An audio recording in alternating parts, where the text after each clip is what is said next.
kesuksesan seorang laki-laki itu atau suami itu bergantung bagaimana istrinya. Dan tidak perlu digembar-gemborkan, Betul. apalagi menjual agama sebagai Betul. salah satu strategi ya. Betul. Peran pemimpin negara itu perlu ada pendampingan ulama. Maaf ya, ini tidak ada sangkut pautnya dengan klinik ya, tetapi mimpinya para ulama itu luar biasa. Masya Allah. Mimpi.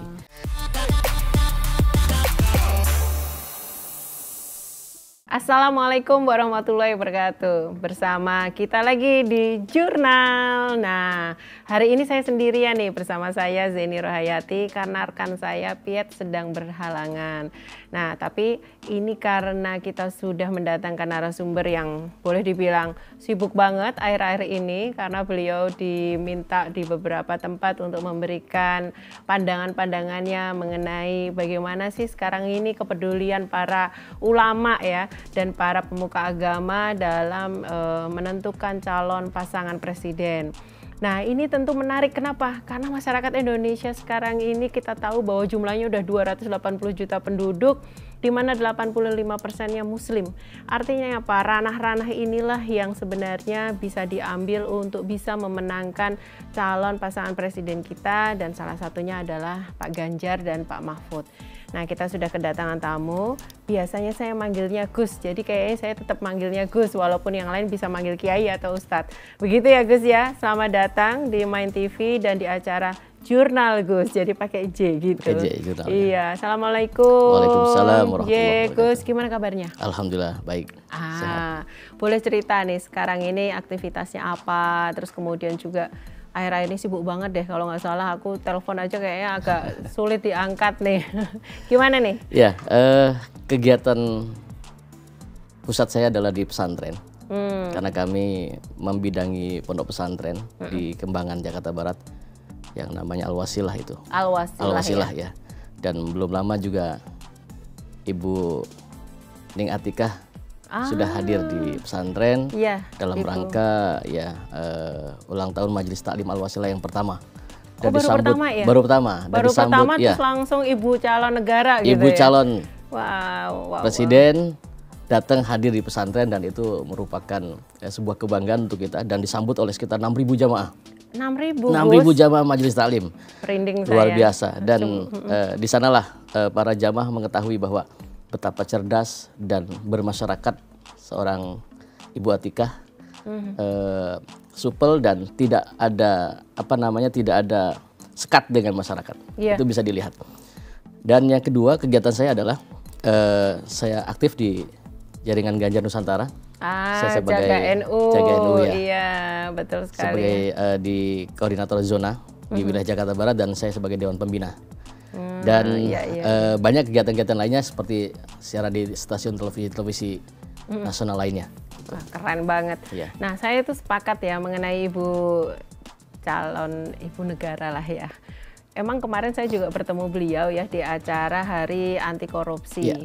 Itu menarik sekali. Apa yang disampaikan itu sangat menginspirasi, karena bagaimanapun peran perempuan ya di samping laki-laki yang sedang dicalonkan itu sangat berpengaruh. Betul. Dan itu terlihat ya bagaimana dia cerdas, smartnya itu benar-benar membuat saya itu wow, kagum, dan semakin saya jatuh cinta juga terus terang Gus. Nah, kemarin pengalaman-pengalaman seperti itu apakah juga disampaikan ke para jamaah yang mungkin kebanyakan perempuan atau seperti gimana tuh? Kebetulan saya ikut nyambut waktu itu. Jadi saya sampaikan bahwa kesuksesan seorang laki-laki itu atau suami itu bergantung bagaimana istrinya. Gitu ya? Iya. Jadi kalau hadis Nabi begini, khairukum li ahlik.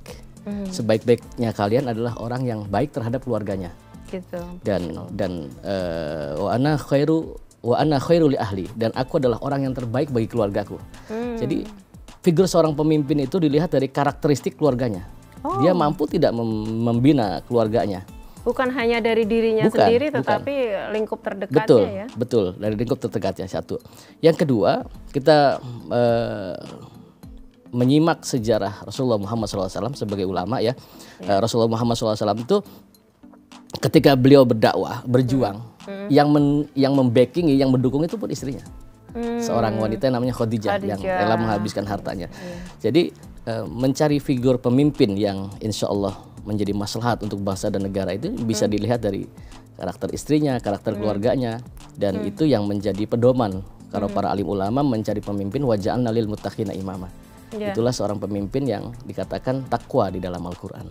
Artinya kalau kita melihat dari situasi sekarang ini, karena kita punya 3 calon paslon nih ya, ini dari sisi ulama sendiri melihatnya itu bagaimana nih Gus? Maksud saya gini, karena kita lihat setiap pribadi-pribadi ini pasti punya sesuatu yang menarik ya, pastinya tidak ada yang sempurna. Tapi kalau kita lihat dari Pak Ganjar sendiri, karena saya tahu nih Jaga NU ini memang mengusung Pak Ganjar dan Pak Mahfud sebagai wakil presiden yang kelak. Ini kira-kira kalau dari teman-teman Jaga NU, jenengan tadi sampaikan ya sebagai koordinator zona ya, itu gimana tuh Gus? Ya, dari kalangan ulama, terutama ulama asatid itu kan Jaga NU itu punya misi adalah memenangkan Pak Ganjar dengan maksud dan tujuan, karena beliau adalah salah satu figur yang layak dan pantas untuk kita jadikan sebagai pemimpin bangsa ini. Dari kecerdasannya, terus dari pengalaman kinerjanya. Kita lihat debat beliau, luar biasa. Jawabannya luar biasa. Jawaban beliau sangat ilmiah, dan beliau mengatakan saya berangkat dari Sabang sampai Merauke. Pak Mahfud di Sabang, beliau ke Merauke sampai ke Papua. Melihat secara langsung. Pemimpin itu kan seperti Pak Ganjar itu ya, artinya Pak Ganjar itu langsung terjun ke masyarakat. Betul. Pemimpin itu yang mencintai rakyatnya dan dicintai oleh rakyatnya. Seperti itu. Dan itu dicontohkan oleh Pak Ganjar. Maka dari kami kalangan para ulama, pimpinan pondok pesantren, pimpinan majelis taklim, itu dengan gerakan-gerakan kita ini mendukung Pak Ganjar karena beliau peduli terhadap kami. Beliau peduli terhadap kita. Sementara ini kami dari pihak pondok pesantren, para alim ulama kayaknya kurang diperhatikan. Kurang diperhatikan ya, terutama guru-guru ngaji. Guru-guru ngaji ya? Iya, maka slogan Jaga NU itu Pak Ganjar presiden, guru ngaji dapat gaji. Betul. Karena memang ada di salah satu ininya visinya Bapak gitu, bahwa dia meningkatkan kesejahteraan para guru ngaji, termasuk juga marbot itu juga ada marbot di Masjid Muadzin yang sementara ini masih disisihkan, tidak diperhatikan. Ya, karena itu sistemnya kayak swadaya masyarakat aja ya. Betul. Nah, sedangkan di program Pak Ganjar ini kita diutamakan begitu. Jadi kami sebagai ulama, sebagai pimpinan pondok pesantren ya dengan semangat untuk memenangkan Pak Ganjar ini untuk menjadi presiden di 2024. Amin. Gimana katanya? Kobul.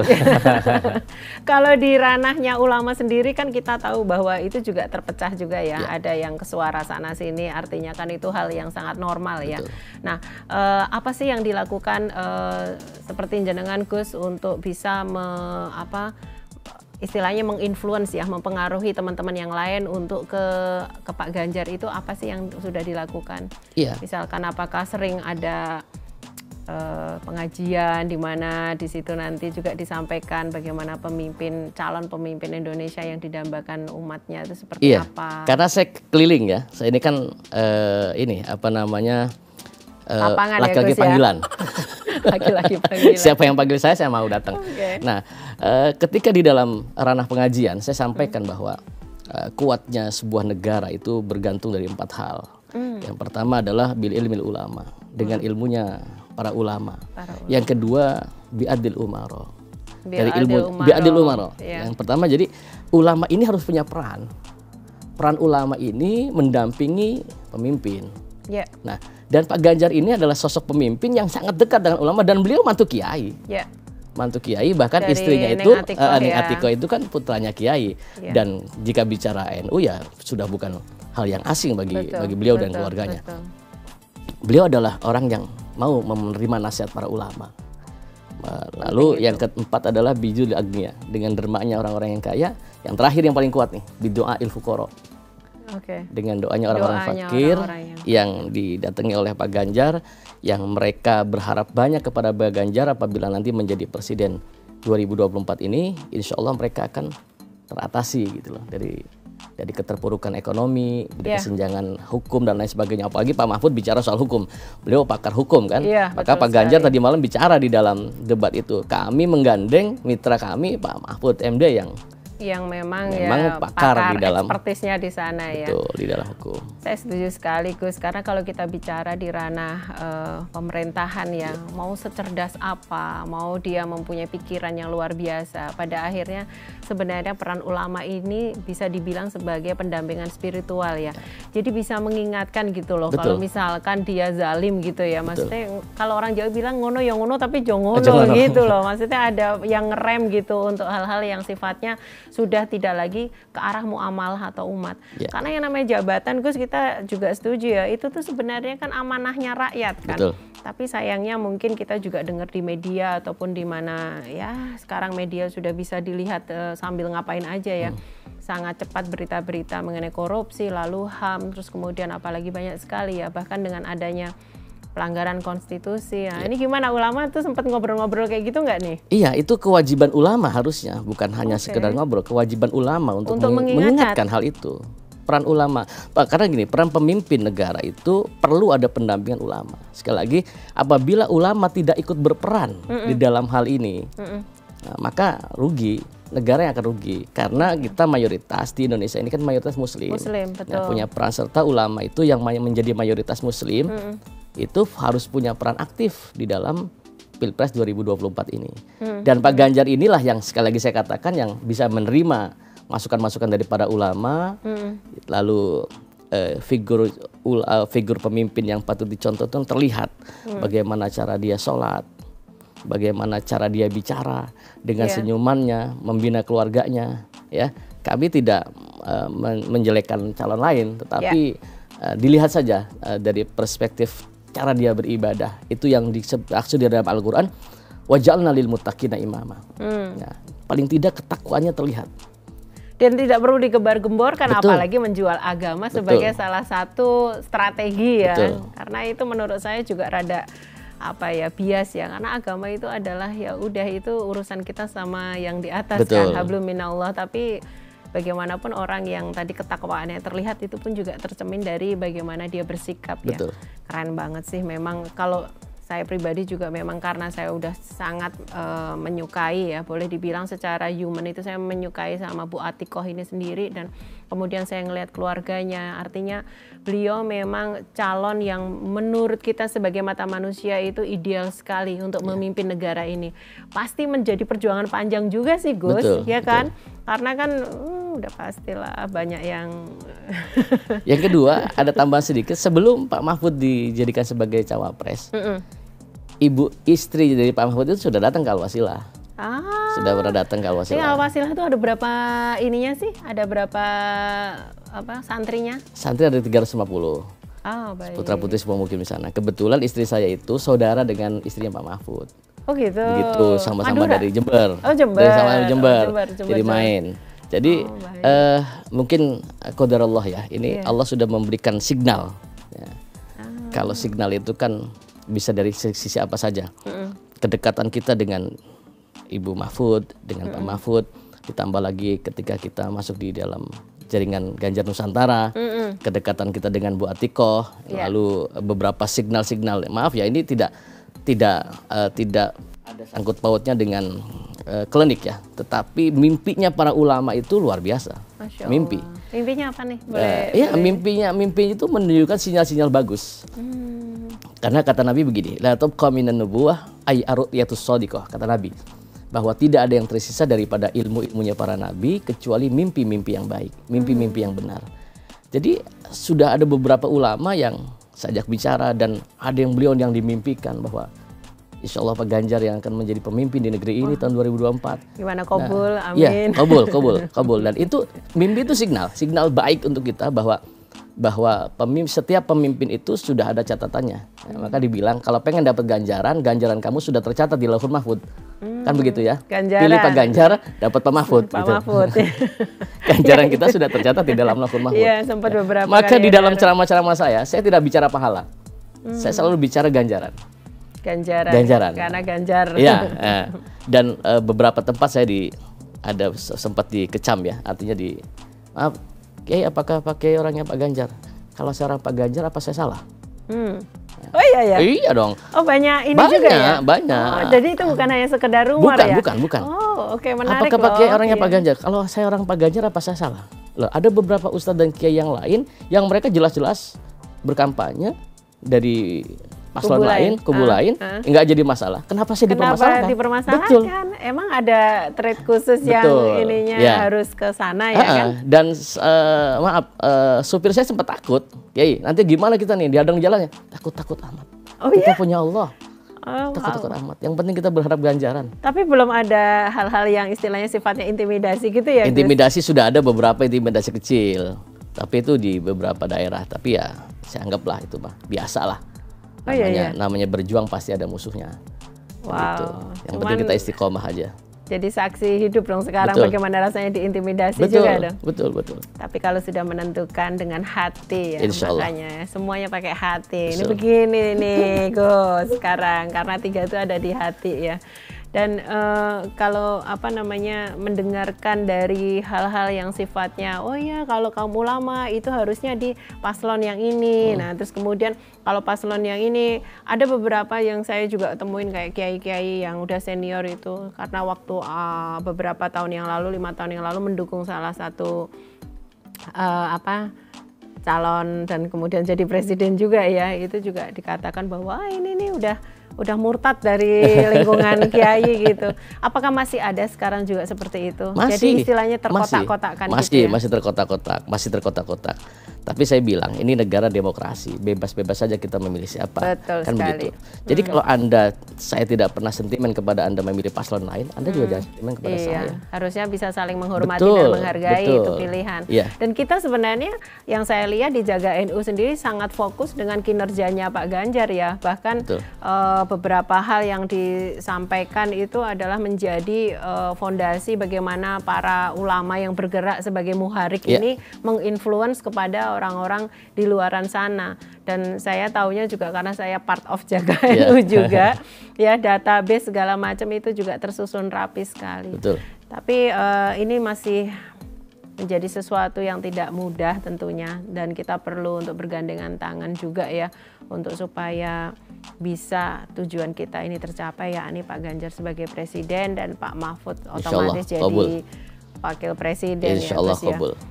Nah kira-kira Gus kalau memberikan istilahnya ya motivasi ya kepada para ulama lain untuk berani bersuara itu monggo lo silahkan lo supaya yang lain tidak ketakutan untuk intimidasi atau apapun. Betul. Itu. Pesan saya kepada para ulama itu kan orang yang punya ilmu. Tentunya dia bisa memilah dan bisa memilih bahwa mencari figur pemimpin itu yang seperti apa. Bukan pemimpin yang keras, bukan pemimpin yang anarkis, bukan pemimpin yang pemahamannya itu mengarah kepada Islam radikal gitu ya.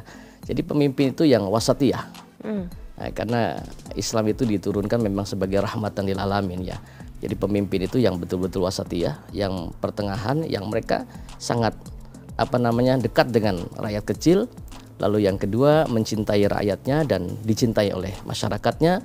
Dan yang terakhir figur pemimpin itu tadi waj'alna lil muttaqina imama, ketakwaannya, seberapa dia takut kepada Allah itu menjadi tolak ukur di dalam kepemimpinan sebuah bangsa. Insya Allah kalau itu terukur dan para ulama sudah saya berikan arahan kepada mereka, tidak ada calon yang pas dan cocok kecuali Pak Ganjar. Wow, itu dua tokoh yang satu nasionalis, yang satu agamis dan pakar hukum. Insya Allah itu qabul. Insya Allah.